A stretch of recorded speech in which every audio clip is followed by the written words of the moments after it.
नमस्ते दोस्तों। आज की इस कहानी में आपका स्वागत है। दोस्तों, मेरा नाम किरण है और मेरी उम्र अभी 21 साल है। मेरे पति का नाम कार्तिक है।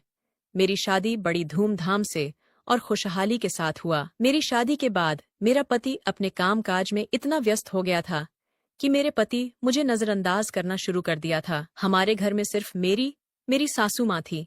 एक रात में बहुत खुश थी क्योंकि अगले दिन मेरा पति मेरे साथ होगा। सोने से पहले मैंने अपना पति कार्तिक से कहा कि कहीं बाहर मत जाना क्योंकि तुम्हारा कल का दिन पूरी तरह मेरा होगा। तब कार्तिक ने कहा, किरण, मुझे तुम्हें एक बात बतानी थी। मेरी चचेरी बहन का बेटा यानी मेरा भांजा सोहन कल से कुछ दिनों के लिए हमारे घर आ रहा है। वह यहीं रहने वाला है। इससे मेरे मन में गुस्सा आ गया क्योंकि मेरे पति के साथ समय बिताने का मौका फिर से चला गया था। लेकिन मुझे यह नहीं पता था कि जो मुझे गुस्सा दिला रहा था वही मेरी जिंदगी में रंग भर देगा। रात में चिड़चिड़ाते हुए मैं सो गई। अगले दिन सोहन घर आया। आते ही सोहन ने सबको नमस्कार किया और फिर हमारे पास आया। सोहन बहुत खूबसूरत और हट्टा कट्टा था। मेरी तो सोहन पर नजर ही जम गई थी। एक दिन जब वह अपनी इंटर्नशिप के लिए ऑफिस गया, उस दिन जोरदार बारिश हो रही थी।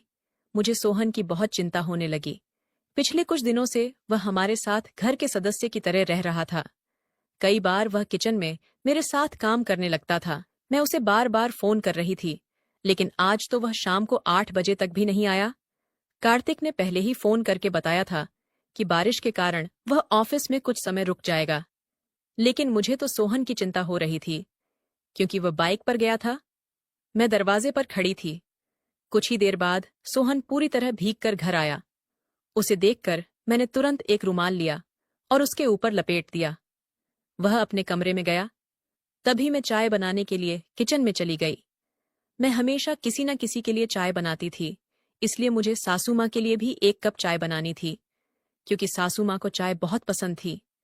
सासू माँ को 1 कप चाय देकर मैंने दूसरा कप लेकर जल्दी से सोहन के कमरे में गई। जब मैं उसके कमरे में गई तो देखा कि वह टॉवल में था। उसके ऊपर शर्ट नहीं था और उसके बालों को उसने ऊपर से लपेट लिया था, जिससे वह ठंड से कांप रहा था। हाथ में चाय का कप रखकर मैं सोहन के बाल पोंछने लगी। उस समय हम एक दूसरे के बहुत करीब हो गए थे। जब मैं सोहन से थोड़ी दूर हुई तो मैंने उसकी आंखों में देखा। उसकी नजर मुझ पर कुछ अलग ही एहसास दे रही थी। सोहन मुझे प्यार की नजरों से देख रहा था। मैंने उसे गर्मागर्म चाय पीने के लिए कहा। अचानक उसने मेरा हाथ पकड़ लिया और मुझे अपने पास बैठा लिया। हमारी बातचीत जारी थी कि तभी घर की बेल बजी। कार्तिक घर आया था। उस रात कार्तिक हमेशा की तरह सो गया। शादी के 8 महीनों के बाद मेरे पति मुझे पूरी तरह से भुला दिया था। शादी से पहले वह मुझ पर कई प्यार भरे इशारों से ध्यान देता था, लेकिन अब वह केवल अपने ऑफिस के काम में उलझा रहता था। इसलिए मैं बाहर हॉल में जाकर बैठ गई। जब मैंने देखा कि सोहन के कमरे की लाइट जली हुई थी तो मैंने वहां जाने का सोचा नहीं। कुछ देर बाद मुझे अपने हाथ पर किसी का हाथ महसूस हुआ। जब मैंने देखा तो सोहन मेरे पास बैठा था। सोहन मेरे एक कान का हेडफोन निकालकर अपने कान में डाल लिया। वह दिन में एक बार मुझे खास फील कराने के लिए ऐसा करता था जिससे मुझे कॉलेज के दिन याद आ जाते थे। सोहन ने मेरा हाथ पकड़कर मुझे अपने कमरे में ले गया। कमरे में पहुंचते ही सोहन ने कहा, मामी, मैं तुम्हें रोज रात को हॉल में अकेला बैठा देखता हूँ। क्या तुम्हारे और मामा के बीच सब कुछ ठीक तो है? क्या तुम अपने अकेलेपन को दूर करने का प्रयास कर रही हो? सोहन ने मेरी मन की सारी बातें पहचान ली। मैं केवल मुस्कुरा रही थी। फिर सोहन ने मेरा हाथ अपने हाथ में लिया और कहा, कुछ समय के लिए मुझे तुम दोस्त समझो। हम दोस्त होने पर दिल की बातें खुलकर कर सकते हैं, जो शायद मामी होने के नाते तुम नहीं कर पाओगी। सोहन की इन बातों से मुझे लगा कि उसने मुझे अपनी दोस्ती में समेट लिया है। मैंने सोहन से अपनी सारी व्यथा बताई। कहा, सोहन, तुमने सही कहा, लेकिन मेरा पति मुझे भूल गया है और हमारे बीच काफी दूरी हो गई है। पत्नी केवल घर के काम करने के लिए नहीं है, बल्कि अपने पति से भी प्यार की उम्मीद होती है। लेकिन मेरा पति यह सब भूल गया है। सोहन ने कहा, मामी, तुम ज्यादा चिंता मत करो। जब मामा को तुम्हारी प्रेम की याद आएगी तब वह खुद आपके पास आएगा। जब तक मैं तुम्हारे साथ हूं, मैं तुम्हें अकेलापन महसूस नहीं होने दूंगा। आज से हम दोनों दोस्त हैं। मैंने भी उसकी दोस्ती को दिल से स्वीकार किया। फिर सोहन ने मेरे फोन पर गाने लगाने शुरू कर दिए। हम दोनों एक हेडफोन में गाने सुनने लगे। देखते देखते वह मेरे पास बैठा, मेरा हाथ अपने हाथ में लेकर प्रेम गीत सुनने लगा। गाने सुनते सुनते मैं सोहन के कंधे पर सिर रखकर सो गई। हम दोनों सो गए थे कि अचानक उसकी कमरे की दरवाजे पर दस्तक हुई। इस आवाज ने मेरी नींद तोड़ दी। जब मैंने देखा तो मैं सोहन के ऊपर सो रही थी। तुरंत मैं उसके पास से हट गई। उसने दरवाजा खोला तो बाहर सासू माँ थी। मैं तुरंत उसके कमरे के बाथरूम में छिप गई, जिससे सासू माँ मुझे देख न सके। सासू माँ देखा कि कमरे की लाइट जल रही थी, इसलिए उसने सोहन को आवाज दी। सासू माँ जाते ही मैंने चुपचाप अपने कमरे में जाकर खुद को संभाला। उस रात सोहन का मुझसे थोड़ा ज्यादा संपर्क हुआ था और मुझे इस बात का जरा भी अंदाजा नहीं था कि यह उसके मन पर क्या प्रभाव डालेगा। दूसरे दिन सुबह कार्तिक ऑफिस जाने लगा, लेकिन सोहन घर पर ही था। मैंने कार्तिक को टिफिन दिया। तब कार्तिक ने कहा, मेरी छुट्टी है। मैंने उसे छुट्टी का कारण पूछा तो उसने मेरे कान में कहा, यह छुट्टी मैंने सिर्फ और सिर्फ तुम्हारे लिए ली है। मुझे अपनी दोस्त के साथ टाइम स्पेंड करना था। सोहन को मेरे साथ समय बिताना था, ये मुझे मालूम नहीं था। उस दिन उसने दिन भर घर के कामों में मेरी मदद की और शाम को मुझे मेरी पसंदीदा जगह पर ले गया। रात को कार्तिक ने कहा, मैंने अगले हफ्ते की छुट्टी ले ली है। मेरे 2 करीबी दोस्तों की शादी है और हम सब दोस्त एक साथ जा रहे हैं। कोई भी बीवी साथ नहीं जा रही है, इसीलिए मैं तुम्हें भी नहीं ले जा सकता। उसकी बात सुनकर मुझे गुस्सा आ गया। दूसरे दिन उसके दोस्त उसे लेने आए। अब अगले 10 दिन कार्तिक घर पर नहीं रहेगा। जाने से पहले कार्तिक ने सोहन से कहा, अपनी मामी और नानी की अच्छे से देखभाल करना।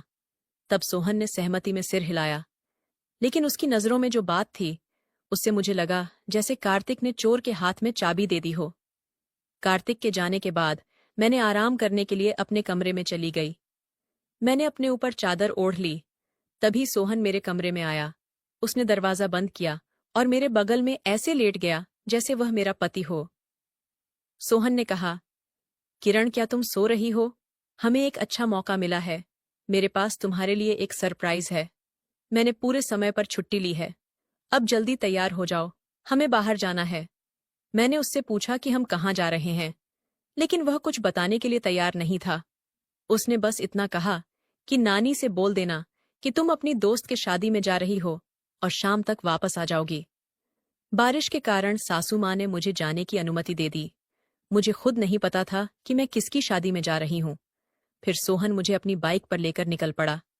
रास्ते में मुझे गार्डन का बोर्ड दिखाई दिया। मैंने सोहन से कहा, क्या तुम मुझे गार्डन ले जा रहे हो? ये सुनते ही उसने गाड़ी सड़क के किनारे रोकी और जोर से ब्रेक मारा। मैं उसकी ओर गिर गई। गिरने की डर से मैंने उसे मजबूती से पकड़ लिया। गाड़ी रुकते ही सोहन ने कहा, किरण, तुम तो बहुत चालाक हो। हाँ, तुमने सही पकड़ी थी। मैं तुम्हें एक दिन के लिए गार्डन ले जाने आया हूँ। उसने मुझसे कहा, तुम हर वक्त किचन में घुसकर अपना दिमाग खिचड़ी की तरह बना लेती हो। मुझे तुम्हारी उस खिचड़ी से थोड़ा बाहर निकलना है। कुछ ही घंटों में हम गार्डन पहुंच गए। वहां मैंने बहुत एंजॉय किया। वहां हर जगह मैं अनजाने में सोहन के साथ हाथ में हाथ डालकर घूम रही थी। बहुत से लोग तो हमें कपल समझ ही गए होंगे। सोहन कभी मेरे कमर में हाथ डालता तो कभी मेरे कंधे पर हाथ रखकर तस्वीरें भी खींची। शाम को हम 7 बजे से पहले घर आ गए। जब हम थोड़ी दूर निकले तब मुझे एहसास हुआ कि घर के बाहर एक पूरी दुनिया है। उस दिन रात को हमारे कॉलेज ग्रुप में मेरी दोस्त की शादी की इनविटेशन आई। उसने बड़ी जल्दी में शादी की बात बताई थी और अगले दिन उसका शादी था। अब मैं सासू माँ को मैं क्या बताऊं? ये सोचते सोचते मैं परेशान हो गई। उस रात सोहन मेरे कमरे में आया। उसने मुझे हिम्मत दी और कहा, जो कुछ भी है वह सच सच बता दो। मैंने सासू माँ को सच बताया। उन्होंने मेरी बात पर कोई संदेह नहीं किया। दूसरे दिन जब मैं अपनी दोस्त की शादी के लिए तैयार हो रही थी, तब सोहन लगातार मेरे पीछे घूम रहा था। वह कभी मेरे साड़ी के लिए मैचिंग बालियां निकाल रहा था, कभी मेरे ब्लाउज की रिबन बांध रहा था और कभी मेरी हेयर स्टाइल ठीक कर रहा था। हर बार उसका हाथ मेरी पीठ पर पड़ रहा था। हम एक दूसरे के करीब हो गए थे, जैसे प्रेमी प्रेमिका। सोहन मेरी छोटी छोटी बातों का ख्याल रख रहा था और धीरे धीरे उसका प्यार मेरे दिल में घर करने लगा था। मैं उस दिन बहुत अच्छे से तैयार हुई थी। मेरा मेकअप खराब ना हो, इसके लिए मैं ऑटो से शादी में नहीं जा सकती थी। मैंने कार्तिक को अपनी दोस्त की शादी के बारे में बताया था। मेरी दोस्त की शादी उसी शहर में थी। कार्तिक ने कहा, सोहन को कहो बड़ी गाड़ी लेकर तुम्हें छोड़ दे। सोहन तो मेरे साथ कहीं भी जाने के लिए एकदम तैयार था। उस दिन भी वह तैयार होकर मेरे साथ जाने के लिए निकला। सोहन उस दिन बहुत हैंडसम लग रहा था। मेरी नजर बार बार उसी पर टिक जाती थी। शादी में मैंने उसे ड्राइवर के रूप में अपने साथ नहीं लाया था, इसीलिए मैं उसे अंदर शादी हॉल में ले गई।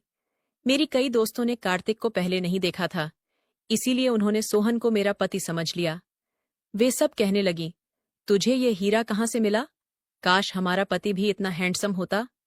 उन सब की बात सुनकर मैंने कहा, यह मेरा पति नहीं, मेरा भांजा है। कुछ दिनों के लिए हमारे घर आया है। सभी ने कहा, तेरा तो नसीब सच में बहुत खराब है। हमें लगा सोहन तेरा पति है। मेरी कुछ दोस्त सोहन के चारों ओर घूमकर उससे बात कर रही थी। वह तो अब पूरी तरह बड़बड़ा लगा था। इसी बीच मेरी सबसे करीबी दोस्त मेरे पास आई और अपनी कहानी सुनाने लगी। उसने कहा, आजकल मेरे पति का मुझ पर ध्यान ही नहीं है। अगर उसे मेरे प्यार की कदर नहीं है तो मैं उसके लिए क्यों झुके रहूं? मैंने एक ऐसा प्रेमी ढूंढ लिया है जो तुमसे सोहन की तरह ही युवा और हैंडसम है। कुछ महीनों से मैंने तुम्हारी सोशल मीडिया पर कोई तस्वीर नहीं देखी। यकीनन तुम अपने विवाहित जीवन में बोर हो रही हो। जब तुम्हारे पास इतना अच्छा मौका है तो क्यों कार्तिक को सोचना। अगर कार्तिक को तेरी परवाह नहीं है तो तुम सोहन को अपने पास ला सकती हो। उसने कहा, मैं देख रही हूं, सोहन तुम्हारे प्रति जरा ज्यादा ही ईमानदार है। अभी भी वह 4 लड़कियों के बीच खड़ा होकर भी तुम्हारी ओर देख रहा है। फिर तुम किसका विचार कर रही हो? जीवन में प्रेम के वह पल, चाहे सोहन के साथ ही सही, पूरी तरह जी लेना चाहिए। मेरे दोस्त ने मुझसे जो कहा वो सच में सही था। रात को मैंने सोहन को अपने कमरे में बुलाया। उस समय मैंने जानबूझकर अपनी शादी की पहली रात का शॉर्ट नाइटी पहना हुआ था। मुझे देखकर सोहन ने अपने आंखों पर हाथ रख लिया, जैसे वह वहां से जाने के लिए तैयार हो। मैंने उसका हाथ पकड़ लिया और सोहन को कमरे में ले आई। मैंने कहा, नाटक मत कर। मुझे पता है कि तुम मुझसे कितना प्यार करते हो। अब बस नाटक कम करो। सोहन ने कहा, मामी, कुछ चीजों का आनंद तुम मुझसे भी लेने दो। तुम इतने छोटे कपड़े पहनकर मेरे सामने क्यों आई हो? पहले तुम पूरी फुल गाउन पहनकर आओ ताकि मैं तुम्हें खुशी कैसे दे सकूं। सोहन सही बोल रहा था। मुझे भी सोहन से प्यार का पूरा आनंद लेना था। मैंने फुल गाउन पहनकर वापस आई। सोहन ने मुझे अपनी बाहों में ले लिया और मुझसे बातें करने लगा। मुझे पता था कि कुछ ही समय में हमारे बीच प्रेम की बातें होंगी। मैं उन विचार में खोई हुई थी। तभी सासू माँ की आवाज आई। उन्हें मेरे पैरों में तेल लगवाना था। मैंने उनके पैरों की मालिश की। लगभग 30 मिनट लग गए। इसके बाद जब मैं अपने कमरे में आई तो सोहन वहां नहीं था। मैंने उसके कमरे में जाकर देखा, वो सो चुका था। दूसरे दिन जब मैं सोहन की ओर थोड़ा नाराज होकर देख रही थी, तब मैं किचन में काम कर रही थी। अचानक वह मेरे पास आया। मुझे पीछे से गले लगाते हुए बोला, मामी, तुम्हें चिढ़ने की जरूरत नहीं है। आज मैंने तुम्हारे लिए एक रोमांटिक सरप्राइज प्लान किया है। आज की रात तुम मेरी हो। रात को मैं अच्छे से तैयार हुई। मैंने सासू माँ को नींद की गोली दे दी ताकि वह हम दोनों के बीच में ना आए। फिर रात को मैं सोहन के कमरे में गई। सोहन ने बहुत अच्छी तैयारी की थी और उसने मुझे प्रभावित कर दिया था। मैं वहां सजावट देखकर खुश थी, लेकिन सोहन कहीं नजर नहीं आ रहा था। मैंने उसके बाथरूम में देखा, लेकिन वह वहां भी नहीं था। मेरे मन में चिंता होने लगी कि कहीं उसने मेरे साथ कोई मजाक तो नहीं किया। तभी मेरी नजर उसके बिस्तर पर गई। वहां मुझे एक चिट्ठी दिखाई दी। चिट्ठी देखकर मैंने सोचा कि शायद यह एक और सरप्राइज है। जब मैंने वह चिट्ठी खोली तो मेरी सारी उम्मीदें खो गईं। सोहन ने उसमें लिखा था, मामी, मैं आपका दूर दराज का भांजा हूं। मैं आपका कोई रिश्तेदार नहीं हूं। मेरे मामा मामी राहत नगर में रहते हैं। आप सभी के शहर में 2 राहत नगर हैं। गलती से मैं आपके घर आया। जब मैं वहां आया, आप सबने मुझे सोहन समझा। मेरे मामा ने भी मुझे लाड से सोहन नाम दिया था। मैं अपने मामा मामी को कभी नहीं मिला हूं, इसलिए मैंने आपको मामा मामी समझा। कुछ दिनों बाद मेरी माँ का मैसेज आया कि मेरे मामा मामी कुछ दिनों के लिए गांव गए हैं। मेरी माँ ने मुझे मेरे असली मामा का फोटो भेजा। तब मुझे पता चला कि आप लोग मेरे रिश्तेदार नहीं हैं। लेकिन मामी तुमने सच में मेरी सख्त मामी दिखी। तुमने मेरी बहुत केयर की। तुम्हारे विवाहित जीवन में खुश नहीं होने की बात जानकर मैं भी इस बारे में मामा से बात नहीं कर सका।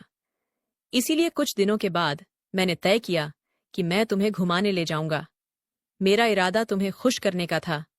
मैं तुम्हारे साथ गलत चीजें नहीं कर सकता, क्योंकि मैंने तुम्हें अपनी मामी की नजर से देखा है।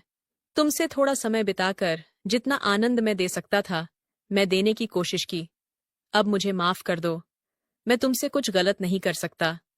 तुम जो प्रेम मेरी तलाश कर रही थी, वह प्रेम तुम्हें अपने पति में खोजने की जरूरत है। जिस तरह से तुम मुझसे खुलकर बातें कर रही थी, उसी तरह तुम एक बार अपने पति से भी बात करो। वह जरूर तुम्हारे प्रेम को समझेगा। फिर से एक बार माफी मांगता हूं। सोहन की चिट्ठी पढ़कर मुझे यह समझ में आया कि वह हमारा भांजा नहीं था। मैं सोच में डूबी थी। तभी मुझे कार्तिक का फोन आया। कार्तिक ने बहुत ही घबराकर कहा, किरण, आज रात तुम अपनी माँ को अपने कमरे में सुला देना। तुम दोनों भी कमरे का दरवाजा मत खोलना। कुछ समय पहले मेरे मोबाइल पर दीदी का मैसेज आया था। दुबई से उसके बेटे को कुछ दिनों के लिए हमारे घर आना था, लेकिन किसी कारणवश वह नहीं आ सका। नेटवर्क की समस्या के कारण दीदी मुझसे फोन पर बात नहीं कर पाई। अब दीदी का मैसेज आया है तो मुझे समझ में आया कि हमारा असली भांजा उस शहर में आया ही नहीं है। पिछले कुछ दिनों से हमारे घर में एक बहुरूपी सोहन रह रहा है। तुम बिल्कुल चिंता मत करो, मैं अभी यहां से निकल रहा हूं। मैं कार्तिक ने जो बताया वह मुझे पहले से ही पता था। सोहन गलती से हमारे घर आया था, लेकिन उसने मुझ पर बुरा नजर नहीं डाला। वह तो मुझे बहुत कुछ सिखा कर गया और मेरे जीवन में थोड़े समय के लिए सही मायनों में खुशियों के पल भर गया। मुझे उससे कोई गुस्सा नहीं था। दूसरे दिन कार्तिक घर आया और उससे पहले सोहन वहां से जा चुका था। मैं कार्तिक को वह चिट्ठी नहीं दिखा सकी। मैंने उसे बताया कि सोहन ने मेरे सामने अपनी गलती कबूल की थी और वह गलती से हमारे घर आया था। उसे भी हमारी तरह गलत फहमी हुई थी। इतने दिनों से उसने हमारे घर में कोई गलत काम नहीं किया, तो फिर हम उसे पुलिस में क्यों जमा करें। कार्तिक ने मेरी बात मान ली। सोहन एक अच्छे परिवार का लड़का था। उसी दिन सोहन अपने असली मामा मामी के साथ हमारे घर माफी मांगने आया। जो भी गलत फहमियां थीं, उसने सब कुछ बता दिया। तब कार्तिक ने उसे माफ कर दिया, क्योंकि सोहन एक अच्छे घर का लड़का था। माफी मांगने के बाद वह वहां से चला गया, लेकिन वह एक बहुरूपी बनकर आया और मेरे जीवन में थोड़े समय के लिए प्रेम के क्षण भरकर चला गया। उसने मुझे सच्चे प्रेम की परिभाषा सिखाई। यह भी सिखाया कि सभी को मन की भाषा पहचानना आसान नहीं होता।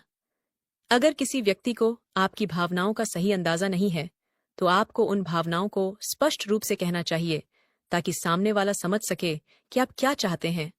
मैं कितनी अकेली पड़ गई थी, ये सब मैंने कार्तिक से बताया। उस दिन के बाद कार्तिक और मैंने 5 महीने बाद एक बार फिर से नव विवाहित की तरह कहीं ना कहीं ट्रिप आयोजित करना शुरू कर दिया। उसने मुझे समय भी देना शुरू कर दिया। तो दोस्तों, आपको ये कहानी कैसी लगी, कमेंट करके जरूर बताएं। अगर आपको ये कहानी पसंद आई हो तो इसे लाइक करें और अपने दोस्तों के साथ शेयर करें। आगे भी ऐसी ही रोमांचक कहानियों के लिए हमारे चैनल को सब्सक्राइब करें, ताकि आप हमारी कोई भी कहानी मिस ना करें।